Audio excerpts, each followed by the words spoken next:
For 80 years, historians and aviation enthusiasts have argued about one question. Which dive bomber was the most devastating in World War II? Today, we're settling it based on documented battlefield impact. Ships sunk, strategic objectives destroyed, and battles fundamentally altered by precision bombing attacks. Here are the 8 most devastating dive bombers that actually flew during World War II. These aren't experimental prototypes that never left test fields or paper designs that existed only in engineering offices. Every aircraft on this list saw production, and all faced enemy fire in actual combat. Their effectiveness was measured in blood, enemy ships burning, fortifications shattered, and in some cases, the entire course of the war shifted by 6 minutes of controlled violence from 18,000 feet. The dive bomber represented one of aviation's most dangerous specialties.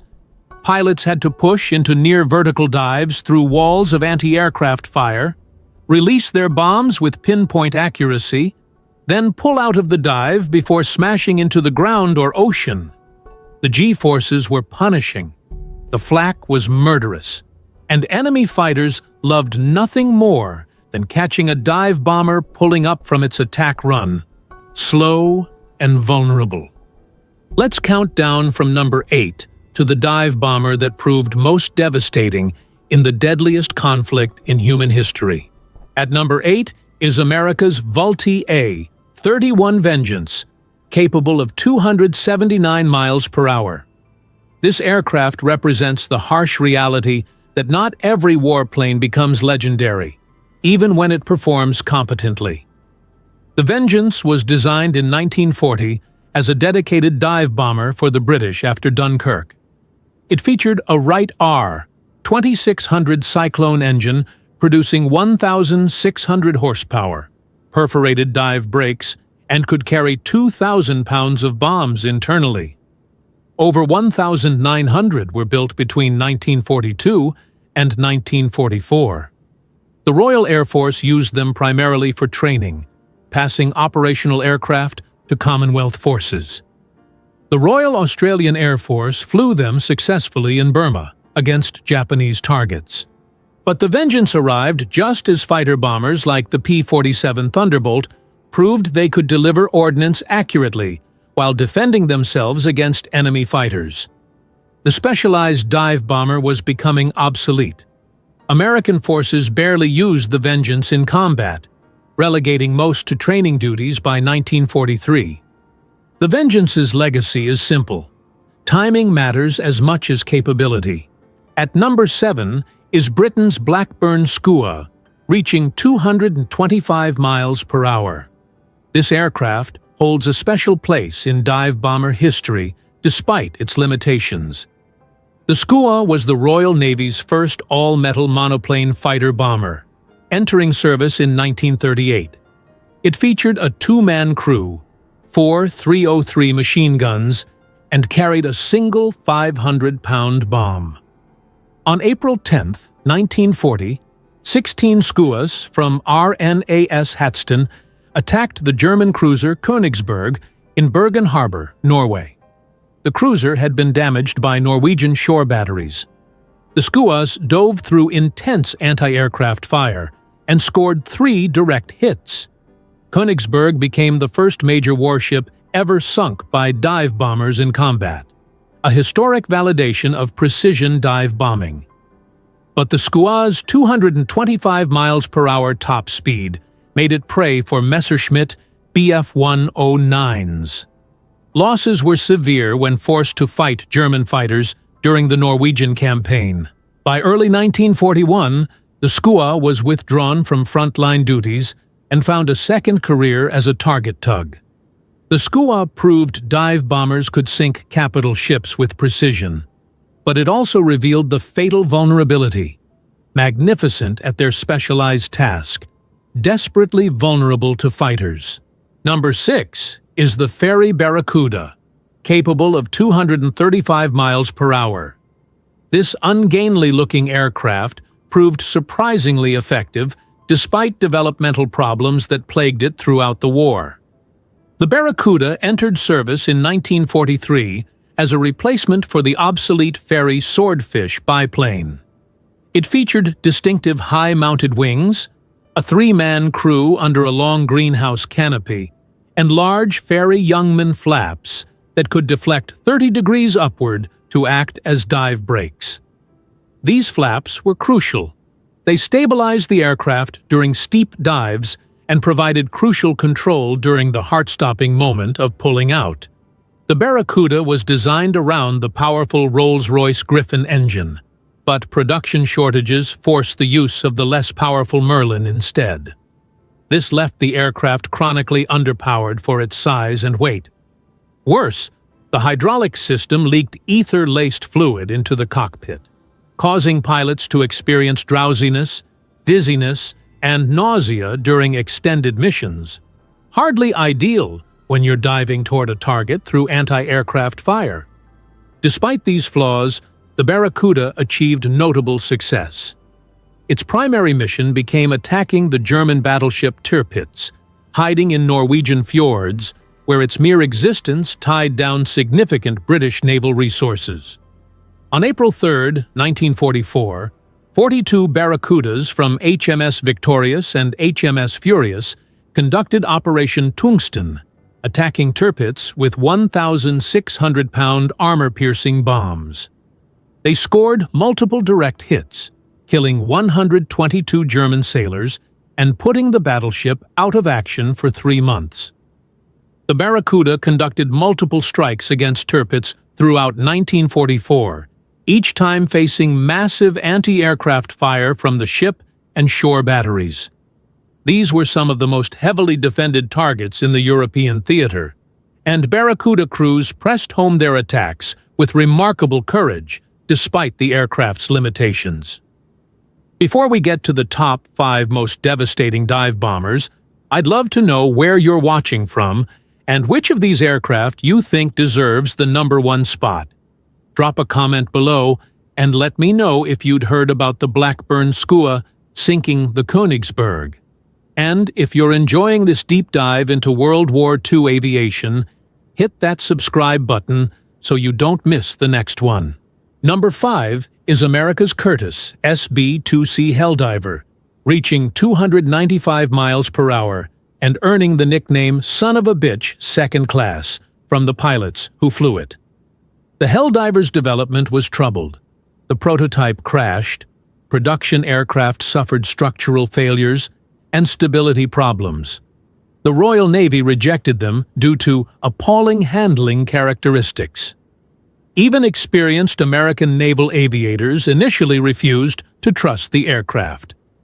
But once the bugs were worked out by late 1943, the Helldiver proved devastatingly effective.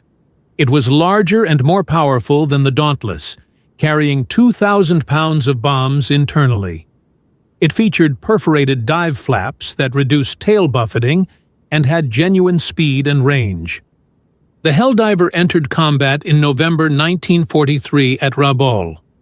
Throughout 1944 and 1945, it struck across the Pacific.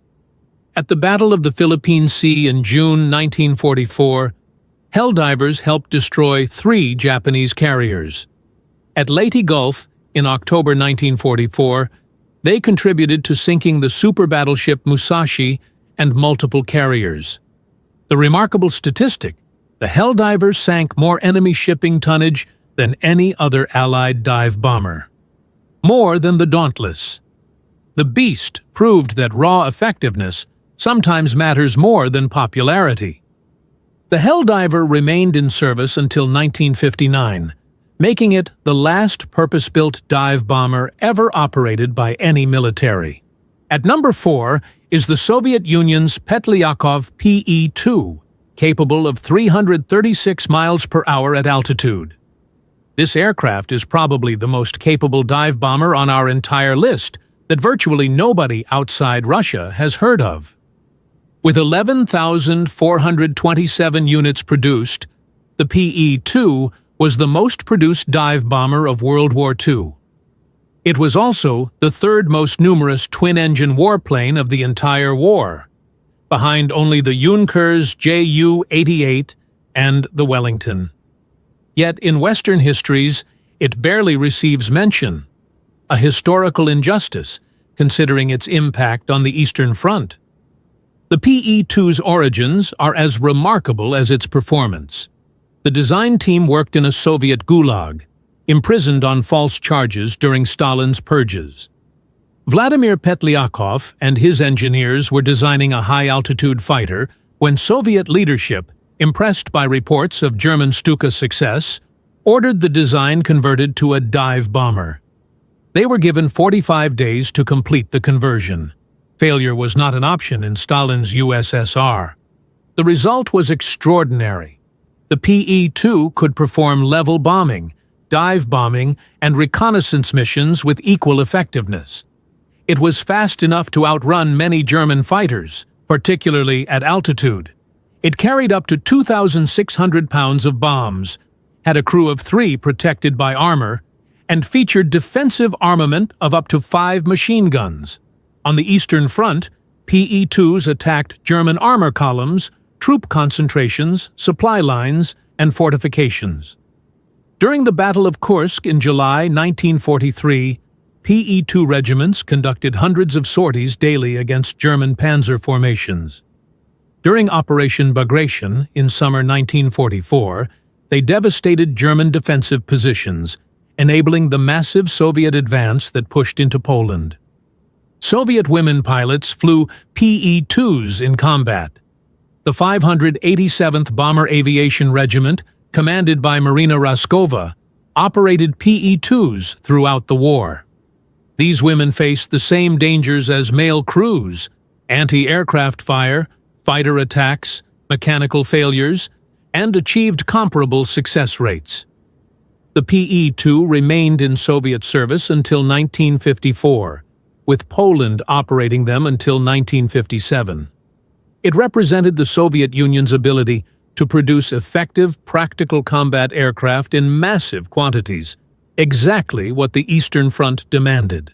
At number 3 is Japan's Aichi D-3A, Allied reporting name VAL, reaching 267 miles per hour. This aircraft earned its ranking through sheer destructive impact across the Pacific War. The VAL was Imperial Japan's primary carrier-based dive bomber from 1940 through 1944.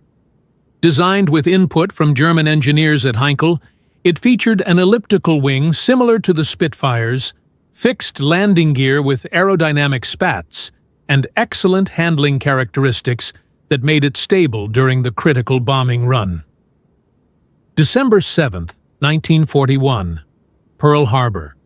VALs from 6 Japanese carriers participated in both attack waves, striking battleships, cruisers, and shore installations with devastating accuracy. They contributed to sinking or heavily damaging 8 battleships, including USS Arizona.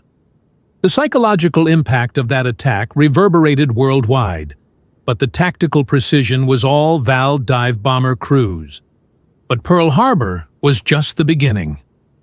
In April 1942, VALs struck the British Eastern Fleet in the Indian Ocean, sinking the carrier HMS Hermes and the cruisers HMS Cornwall and HMS Dorsetshire.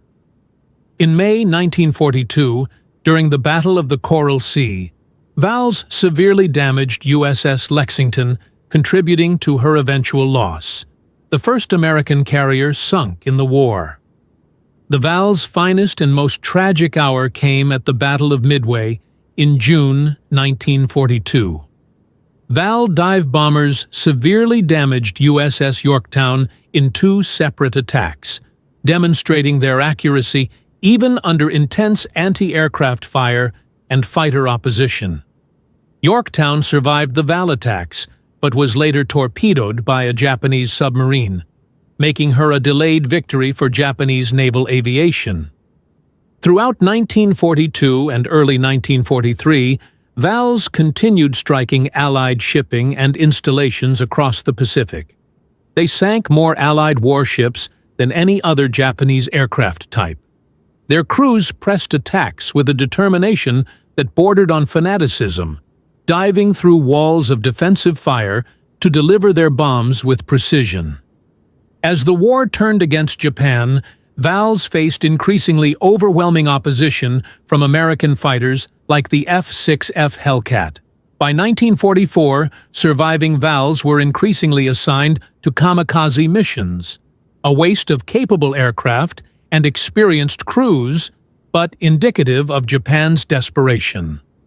The VALS legacy is measured in Allied warships on the ocean floor. It was the dive bomber that brought America into World War II with devastating force, and it remained effective until Japanese naval aviation itself was destroyed by attrition. At number 2 is Germany's Junkers Ju-87 Stuka, reaching 255 miles per hour and earning a reputation that still echoes through history. I know what you're thinking. The Stuka should be number 1. And if we were ranking by cultural impact, psychological warfare, or sheer iconic status, you'd be absolutely right. The Stuka, short for Sturzkampfflugzeug, literally dive bomber, became the symbol of German blitzkrieg warfare. Its inverted gull wings and fixed landing gear made it instantly recognizable. But what made it terrifying was the Jericho trompete, the wailing siren mounted on its landing gear that screamed during dive attacks. This wasn't an accident or byproduct. It was psychological warfare by design, meant to terrify troops on the ground. From 1939 through 1941, the Stuka was devastatingly effective. In Poland, Stukas destroyed bridges, artillery positions, and command centers with pinpoint accuracy, enabling German panzer columns to advance at unprecedented speed. In France, they shattered defensive lines and created panic among Allied forces. In the early phase of Operation Barbarossa against the Soviet Union, Stukas destroyed hundreds of Soviet aircraft on the ground and ravaged Red Army formations. The Stuka's accuracy was legendary. Experienced pilots could place bombs within 25 feet of their target from 4,000 feet altitude, precision that conventional level bombing couldn't match. The aircraft featured automatic dive brakes, an automatic pull-up system that recovered the aircraft even if the pilot blacked out from G-forces, and specialized bomb racks that swung bombs clear of the propeller arc.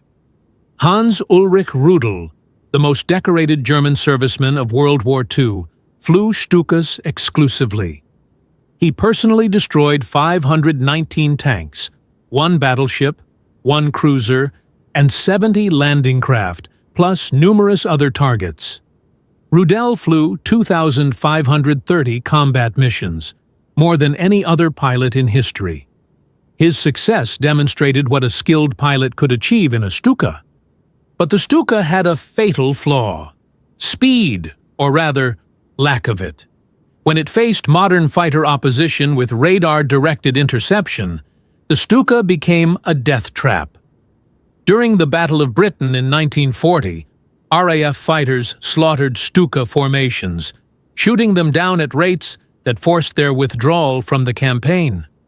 The aircraft that had seemed invincible against Poland and France couldn't survive against Spitfires and Hurricanes. Yet the Stuka adapted. It transformed into a tank killer on the Eastern Front, equipped with 37mm cannons that could penetrate Soviet armor. It operated as a night harassment bomber. It served as a ground attack aircraft where air superiority protected it. The Stuka continued production until 1944, with over 6,000 built, testament to its continued utility despite its limitations. The Stuka deserves immense respect. It pioneered precision dive bombing tactics, proved psychological warfare could be integrated into aircraft design, and achieved remarkable success for the first 2 years of the war. But we're ranking battlefield effectiveness and strategic impact. And there's one dive bomber that achieved something the Stuka never matched, changing the entire course of a war in 6 minutes. And at number 1, the most devastating dive bomber of World War II, the Douglas SBD Dauntless, reaching 255 miles per hour, the same top speed as the Stuka, but with a combat record that fundamentally altered history. The Dauntless doesn't have the Stuka's dramatic appearance or terrifying siren. It's a workmanlike aircraft with a simple design: low-mounted wings, perforated dive brakes, a crew of 2, and reliable construction. American pilots nicknamed it slow but deadly, acknowledging its modest performance while respecting its effectiveness. But here's what matters. On June 4, 1942, at the Battle of Midway, SBD Dauntless dive bombers changed the course of the Pacific War in 6 minutes of combat. Lieutenant Commander Wade McCluskey led 37 Dauntlesses from USS Enterprise, searching desperately for the Japanese carrier fleet. His aircraft were running low on fuel when he spotted a Japanese destroyer racing northeast at high speed. McCluskey made a calculated gamble. The destroyer was likely rejoining the main fleet. He followed its wake. At 10:22 a.m., McCluskey's dive bombers burst through the clouds above the Japanese carriers Kaga, Akagi, and Soryu. The carriers were in their most vulnerable state, aircraft being refueled and rearmed on deck, aviation fuel lines open, bombs and torpedoes stacked everywhere. The Japanese were preparing for their own strike against the American carriers, never expecting an attack at this moment. McCluskey radioed, "Attack! Attack!" The Dauntlesses rolled into their dives. Anti-aircraft fire filled the sky, but the pilots held steady. At 1,500 feet altitude, they released their 1,000-pound bombs and pulled up through the black smoke of their own explosions. In the next 6 minutes, Dauntless dive bombers from Enterprise, Yorktown, and Hornet scored devastating hits on all 4 Japanese carriers present at Midway. Akagi, Kaga, Soryu, and Hiryu, the veteran carriers that had struck Pearl Harbor 6 months earlier, were burning wrecks. 3 were abandoned and scuttled within hours. Hiryu survived until evening before she too was abandoned.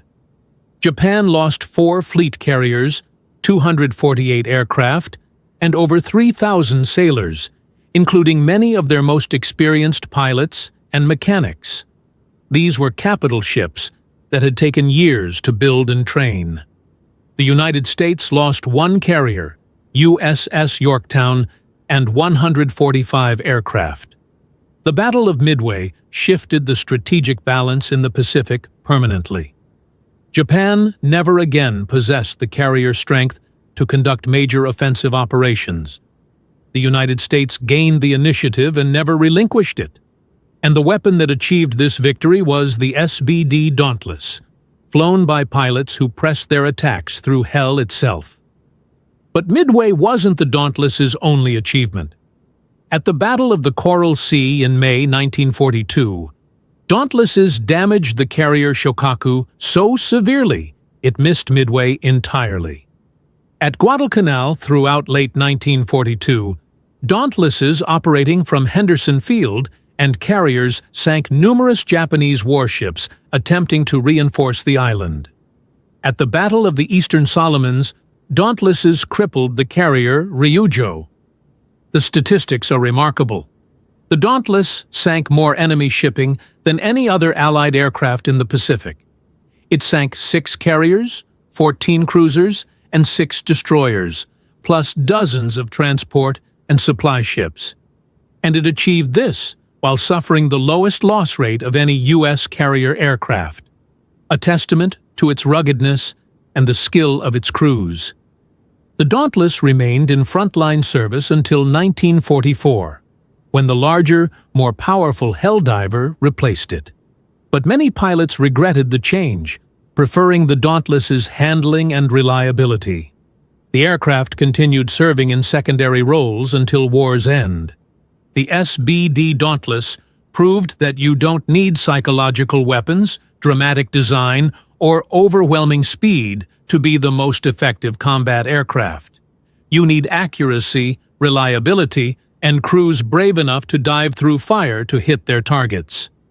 And on June 4, 1942, that combination changed history. These 8 dive bombers represent a category of combat aircraft that existed for barely a decade, yet left an outsized impact on World War II. The dive bombers' appeal was precision. When level bombing scattered ordnance across hundreds of yards, dive bombers could put bombs through hangar doors or onto bridge decks. That accuracy came at terrible cost.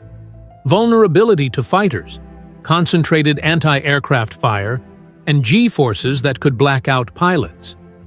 By 1944, fighter bombers like the P-47 Thunderbolt and F-4U Corsair could deliver ordnance with near-equal accuracy while defending themselves. The specialized dive bomber became obsolete almost as quickly as it emerged. Yet during their brief moment, dive bombers fundamentally altered naval warfare.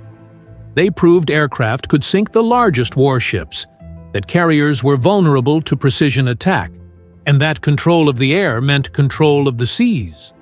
The Königsberg, Pearl Harbor, and Midway demonstrated the battleship era was over.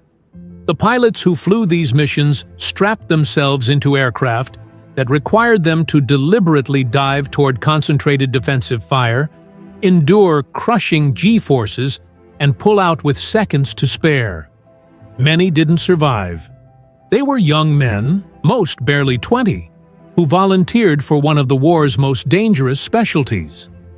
Now you know the 8 most devastating dive bombers of World War II, ranked by battlefield impact. The Dauntless takes the top spot through historical fact. On June 4, 1942, it achieved what no other dive bomber matched, altering the war's course in 6 minutes. Disagree with the list? Think the Stuka's psychological impact outweighs the Dauntless's battlefield results? Or maybe the Helldiver deserves the top spot, since it sank more total tonnage? Let me know in the comments. The landing signal officer aboard USS Yorktown squinted into the gathering dusk as another aircraft lined up for approach. His job was simple: guide each plane safely aboard using only handheld paddles and split-second judgment.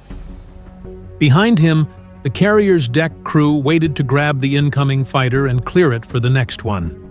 It had been a long, brutal day of combat, and everyone just wanted to get their aircraft aboard before full darkness made landing impossible. But something wasn't right about this approaching aircraft. The LSO noticed it immediately. The landing gear, it was wrong. Too wide, fixed in place instead of retractable. And the silhouette didn't match the stubby, compact shape of the Grumman F-4F Wildcats he'd been waving aboard all day. May 7, 1942.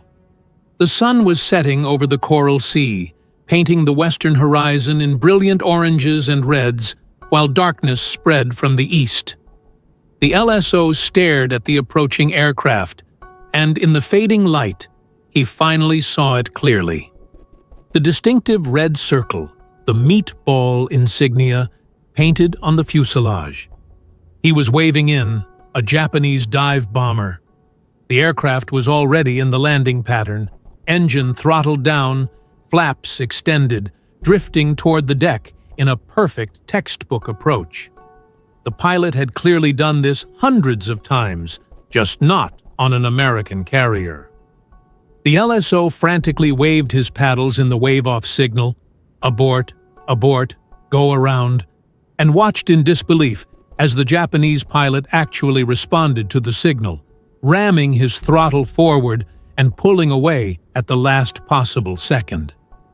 That's when Captain Elliot Buckmaster's voice crackled across the ship's intercom with an order that hadn't been heard on an American warship in decades. Stand by to repel boarders.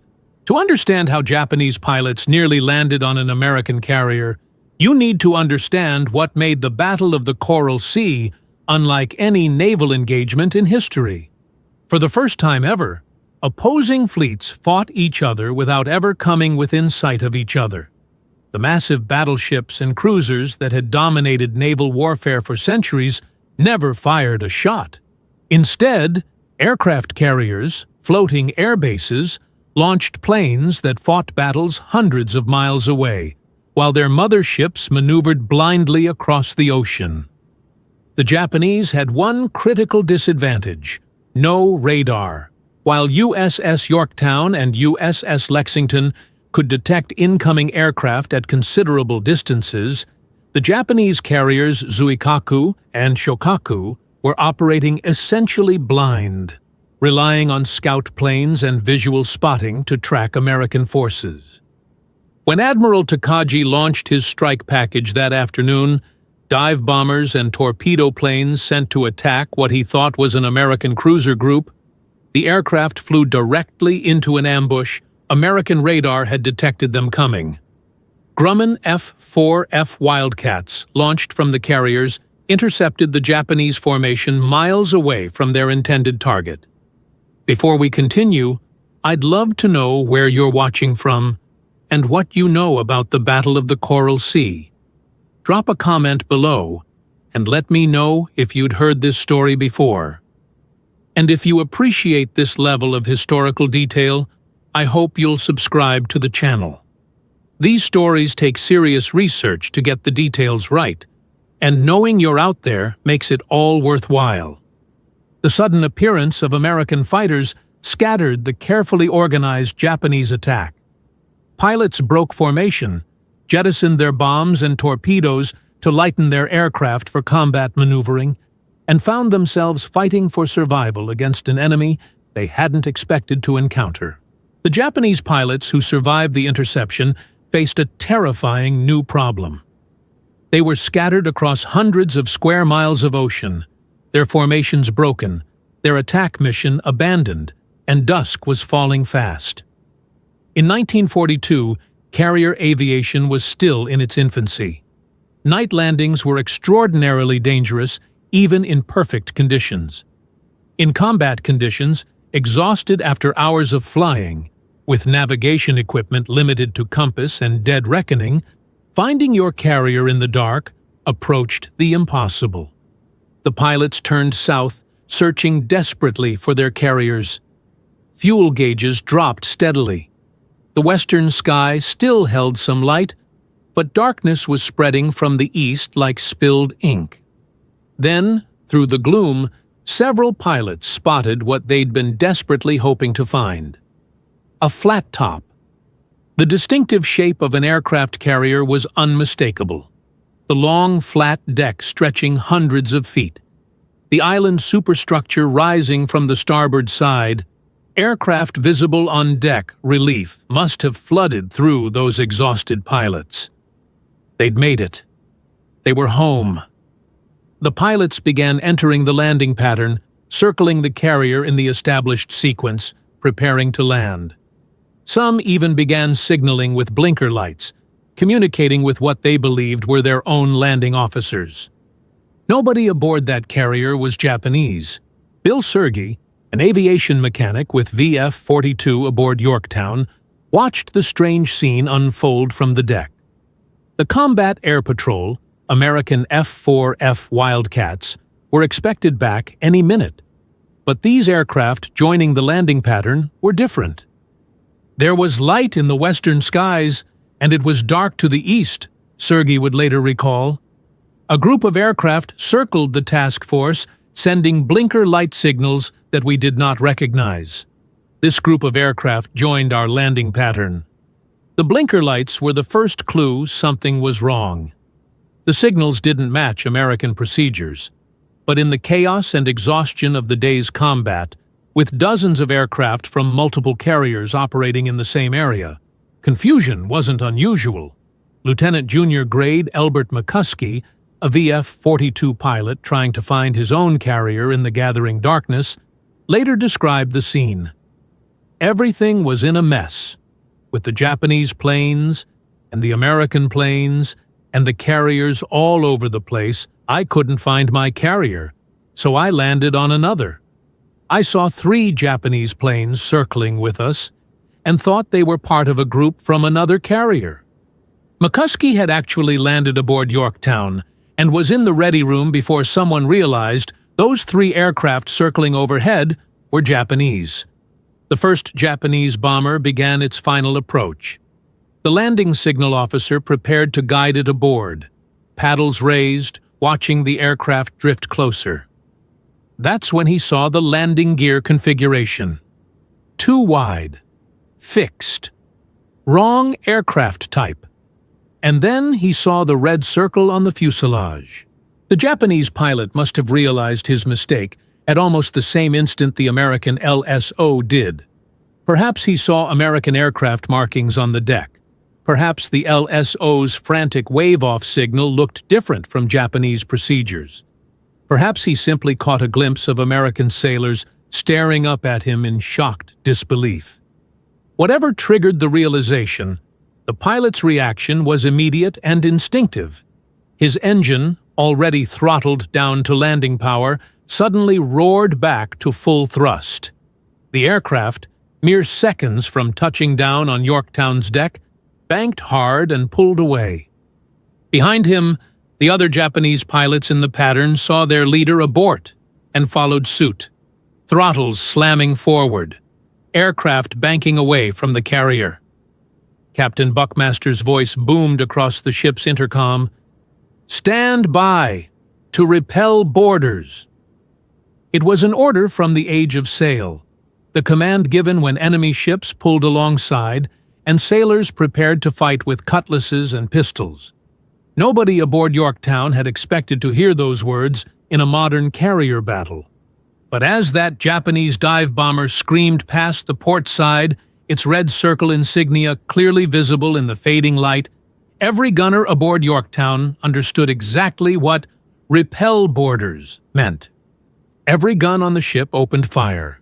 The streams of tracer fire found at least one target. The leading Japanese bomber, already committed to its approach, took multiple hits and went down. The rest scattered immediately, banking hard and diving away from the wall of anti-aircraft fire. What happened next revealed the real danger of the situation, and it wasn't the Japanese bombers that nearly landed. In the sudden confusion and near darkness, American gunners started shooting at everything in the sky. Tracer rounds lit up the evening like fireworks, streams of .50 caliber fire and 40mm shells reaching toward any aircraft silhouette. The problem was that American F-4F Wildcats were still in the landing pattern, trying to get aboard before full darkness. The American pilots suddenly found themselves flying through friendly fire from their own carrier.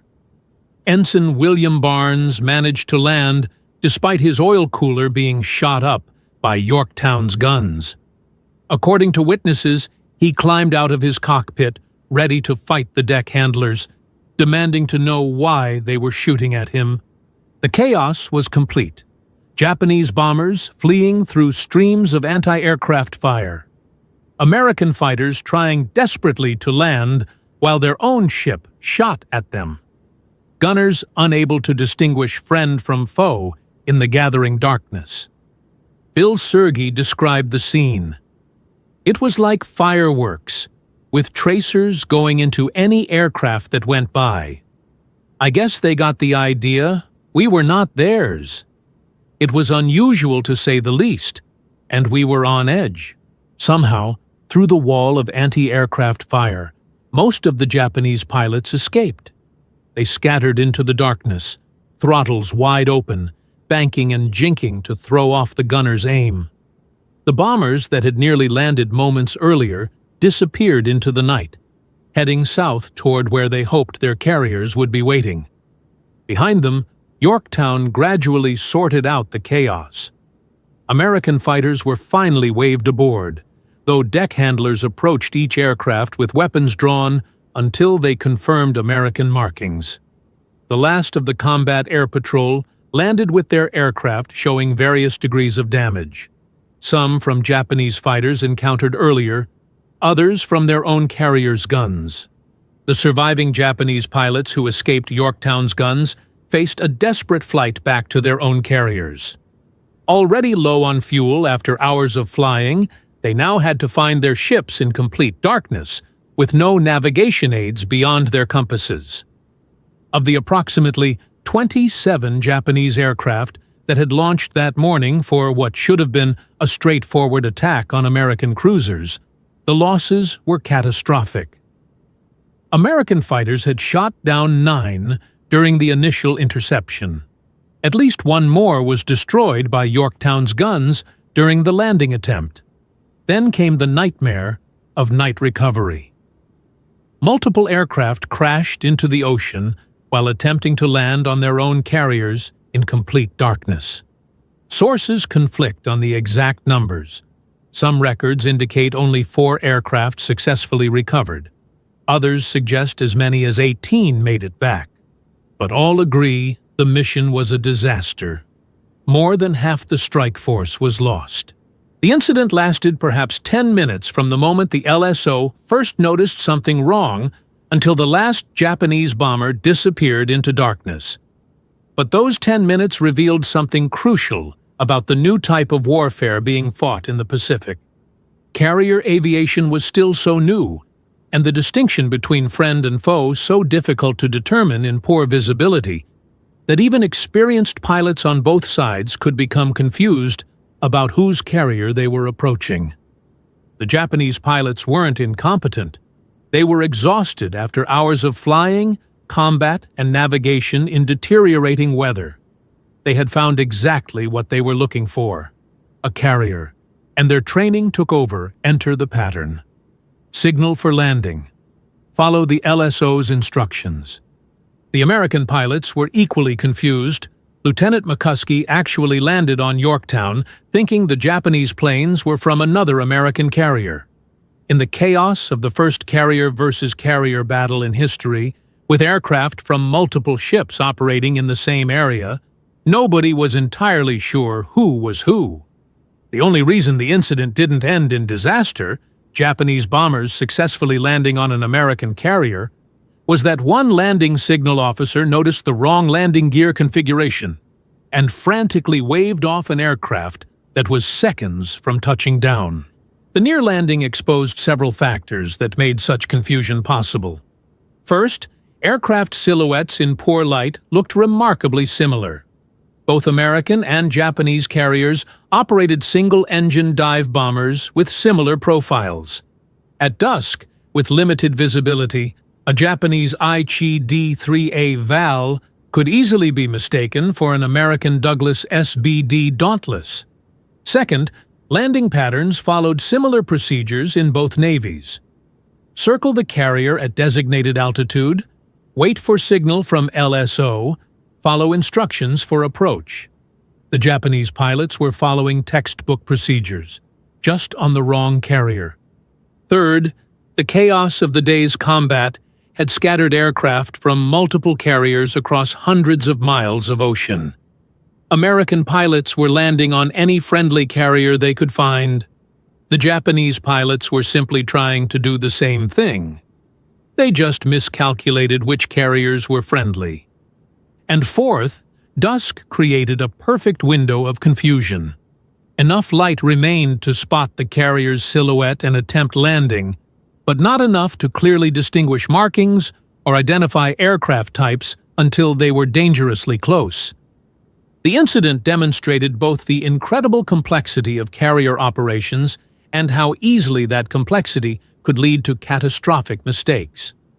It also showed how close the Battle of the Coral Sea came, to including an even more bizarre footnote: enemy pilots successfully landing on an American carrier by mistake. The Battle of the Coral Sea marked a turning point in naval warfare. It was the first battle between aircraft carriers, the first major engagement where surface ships never fired at each other, and the first to demonstrate that air power had fundamentally changed naval combat. It was also, briefly, nearly the first battle where enemy pilots accidentally landed on each other's carriers. The incident led to immediate changes in carrier procedures. Recognition signals were tightened. Landing patterns were modified to make it harder for unauthorized aircraft to join the pattern. And most importantly, radar operators were given explicit instructions to track every aircraft near the fleet, regardless of whether they appeared friendly. But perhaps the most lasting lesson was simply this. In the confusion of combat, at the edge of visibility, with exhausted pilots navigating by instinct and hope, even the most basic assumptions, like which carrier you're trying to land on, could be catastrophically wrong.